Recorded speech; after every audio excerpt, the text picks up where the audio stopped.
हाम्रो भूपी सैनिकहरुमा अब तपाईको सिक्किम, दार्जिलिङ, खरसाङ, मिरिक, नेपाल सबैको आउनुहुन्छ। अन्त यसमा यहाँ आएर तपाईको मन पराउनु भयो भने चाहिँ यसमा चाहिँ अब भोलिको दिनमा चाहिँ यहाँ जति पनि होमस्टेहरू छ, यहाँ लोकलको जति पनि होमस्टे दोकानहरू छ, त वहाँ मान्छेले मन पराउनु त वहाँ आउनुहुन्छ नि त। वहाँ आएर चाहिँ यसमा होमस्टेमा नबस्छ भने त अरूको होमस्टे भयो, तपाईँ यहाँ त जग्गा राम्रो रहेछ होइन, यस्तो रहेछ भनेर चाहिँ वहाँ गरेर चाहिँ यहाँको चाहिँ एउटा तपाईको एउटा विकास जस्तो भनौँ न होइन, विकास जस्तो पनि त हुन्छ भन्ने हेतुले चाहिँ मैले यहाँ चाहिँ एउटा हाम्रो पल्टनको 2190 राइजिङले चाहिँ मनाएको भनौँ न।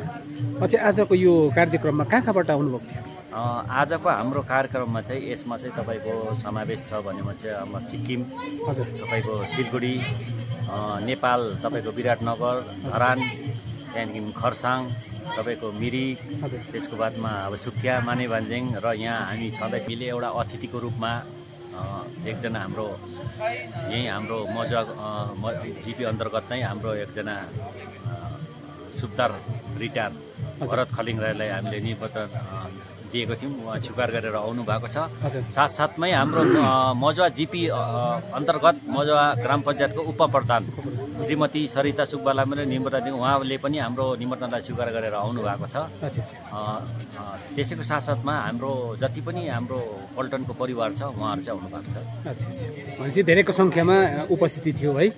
साथमा तपाईँहरूको सांस्कृतिक कार्यक्रमहरू पनि नाचगानहरू पनि यसमा अब हाम्रो सांस्कृतिक कार्यक्रम हाम्रो भेटेरेन परिवारको साथसाथमै र हामीले अलिकति यहाँ हाम्रो लोकल जति पनि हाम्रो गाउँको नानीहरू छ उहाँलाई पनि अब एउटा स्थान दिएको छौँ भनौँ, प्रोत्साहितको लागि स्थान दिएको छौँ। र साथसाथमा चाहिँ एकजना हाम्रो सिङ्गिङमा चाहिँ हाम्रो मजा जिपी अन्तर्गत हाम्रो सिमुङ डेरामा चाहिँ आशिष लिम्बू, उहाँ चाहिँ अब तपाईँको सिक्किम आइडलमा पनि पार्टिसिपेट गर्नु भइसकेको छ, याक्थुङ आइडलमा पनि पार्टिसिपेट गर्नु भइसकेको छ र धरान के आइडल छ अरे त्यसमा पनि पार्टिसिपेट गर्दा उहाँलाई पनि निमन्त्रण गरेर उहाँले पनि एउटा हाम्रो कार्यक्रमलाई शोभा बढाइदिनुको लागि चाहिँ अब आइदिनु भएको छ। हुन्छ।